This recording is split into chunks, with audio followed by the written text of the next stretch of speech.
Chester's going on an adventure. Loving life in the Land Rover. Gonna go up to the holiday let at Grasscroft and finish off something on the gazebo that's over the hot tub.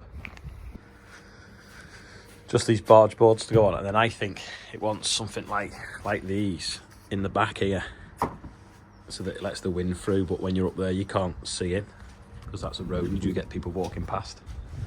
And then there's the view from the hot tub.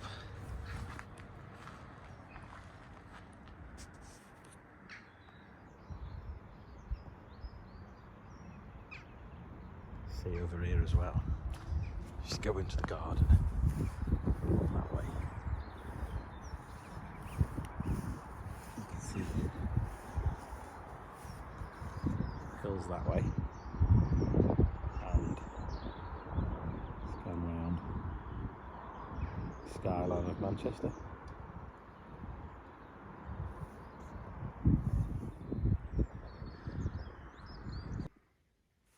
Obviously, if you move the banquet off screws and tools and the tissue box that Chester chewed up, when you eat your tea, that's the view you've got.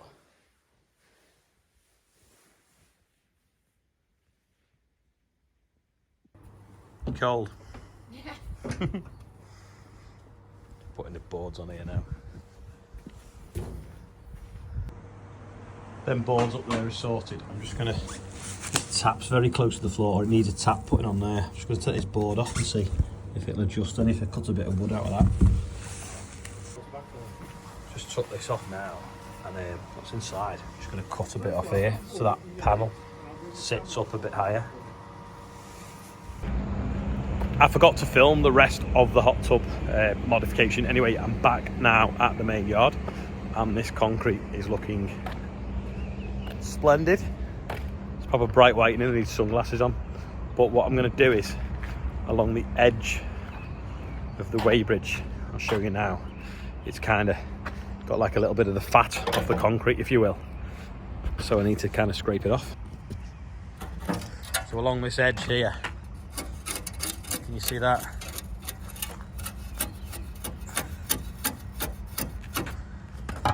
Along there, I don't want that going like really hard and jamming it. So we'll go along that edge now and scrape it all out.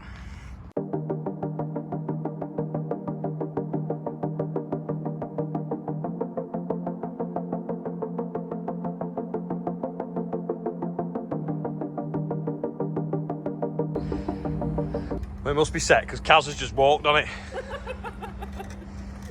There's a few things tried to walk on. There's a footprint there. There's some footprints there. That looks like a bird. Again there. Again there. Something's gone in there. Might be a rat maybe, I don't know. It's not really big. I'll just put my foot next to it for scale. There. Something's obviously jumped off here into it. Changed its mind. Same again on that acro. Cat or duck or something has walked completely across it there. Looks like a cat's walked across it there. And then obviously there's the set of sort of main footprints across there. But otherwise it's not too bad. It's going off nicely. So the hard bit really is going to be trying to keep off it for a whole week. But we've put some stuff in the way. So we've got some cones around it, the tamps at that end, got the telly and the buckets and everything there. If we need them though, we'll probably just replace it with bales of straw, but we won't take them acros up until we actually need to use the Weighbridge. I know we've definitely got some grain going out on Thursday, but if we need to use it beforehand for any wood chip, we'll take them up tomorrow. The longer we leave that the better, because we don't want that rods that we put tied into the concrete with the resin, we don't want them pulling out until it's really hard. So the longer the better for that. But you can see here now, that's how much it's sunk here. So this is about an inch sunk there that we need to replace. And going down here, it gets really bad. We've chamfered it a little bit with road planings just to hold the shuttering back, but there's a good sort of nearly 2 inch there where it's sunk, and the same along here. So when we can get chance, we'll cut this section back here, make that fit to that, and then this section then all slopes that way. So we're gonna have to take out under here. Now, I don't know if you can see, actually, we can get the angle, but can you see it's cracked right from the wood chip pile, right under the Merlot, the diagonal line to where the bungalow was built. Well, this basal diagonal is a fault line. This is where the mine made the ground sink underneath. And when they built the bridge over there for the motorway, they pumped fly ash and cement, for weeks and weeks and weeks down the cracks in the rock, in the sandstone, to stabilise it enough to build a bridge. We obviously didn't do that when we built the yard, as you can tell. It's just got this soft bit. So when I was a kid, when this used to be a little paddock, just used to have a horse in it, used to be a hump about here. Used to go along and jump it on my quad. But yes, it's a fault line from the mine. So some of it's because the base wasn't the best when it was done, because it was done in the winter. But also, it's definitely following the diagonal of the fault. Yes, it gets a lot of traffic, but if you look, it's cracked sort of there where it doesn't get really driven on, because it gets driven a bit more in front of the dryers. But that there, I know the chipper sits on it now, but it's following the same angle, at least, of what this was the mine. There were several good ideas for the Joe Seals mug, including putting it in the next time we do concreting, gluing it back together with the resin that is amazing, or sending it back to him. I actually can't work out which was the most popular.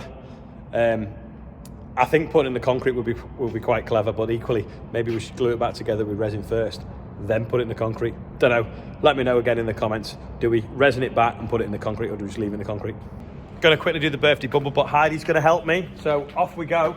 We have Donna Malley, who is 57, Joe East, Strubert Kilby, Viv Yates, who is 77, Tol Ralph, who is 31, Chris Keatley, who is 60, Tom Phelan, who is 12, Stuart Kilby. Stretch, aka Stretch. That must be his nickname. He's on it twice because someone put him on it twice. Must be a massive Dad fan. Andrea B. Andrea B. So happy birthday, everyone on there. £28,916. So by tomorrow, I think that will be 29,000, and then well on the way to the 30k. So thank you very much. All going to the Northwest Air Ambulance. So thanks, Heidi. I'm in the tractor shed because I'm conscious that the last few days has been nothing but concreting, and it's probably been a bit boring. So here is the Xerion in all its glory in the shed. But no, seriously, I'm in here because it's a bit quieter and it's a bit breezy outside. But I don't know whether anyone noticed this on Twitter. So these were some mushrooms that were packed, well, obviously packed in the UK, but according to the label, they're Polish, but it says that they're British, and it's got the red tractor logo on. So someone sent it me on Instagram. I put it on Twitter this morning. Currently at this time, it's now been seen 115,000 times on Instagram, Twitter and TikTok. Not heard anything from Aldi yet about what's going on. Red Tractor on the phone first thing this morning. Philippa, good enough. She rang me on a Sunday. She wanted more pictures of the labelling, so we've sent her that, and they're going to track down who's packed it and why it's got that on, because it's probably been packed wrong. They could actually be English mushrooms, but just they've got the wrong label on. No one knows, but a lot of farmers are upset because it basically makes it look like Red Tractor aren't doing the job properly, because they audit us and they're obviously not ordering the supermarkets. But at least they've jumped straight on it. It's just so annoying that we jump through all these hoops, try to prove stuff's British, and then stupid things like that just make it that people stop believing in the system. So hopefully that'll be sorted out. Hopefully we might hear from Aldi. We never heard anything about that pizza the other week that had something wrong with it. You know, the misleading labelling with the British flag and the fact that it was German pork and Italian this and whatever, but who knows, we'll see what comes with that. But yeah, if you're watching Aldi, get in touch and let us know, give us an apology as to what happened with that packaging, whose fault was it, and where had them mushrooms come from. Anyway, that's enough waffle for me today. You can go and see some more on the Real Countryfile and see Stephen and Angela as well, see what they've been up to. There's a link below this video for that. But it's just been a bit of a quiet Sunday with it being Mother's Day. So happy Mother's Day to all the mothers out there. And I'll see you all tomorrow. And thanks for watching. If you made it this far, click like. So I've had a quiet day. What has everyone else been doing today? Let me know in the comments. It's been a Sunday after all. Right, I'm going. See you later.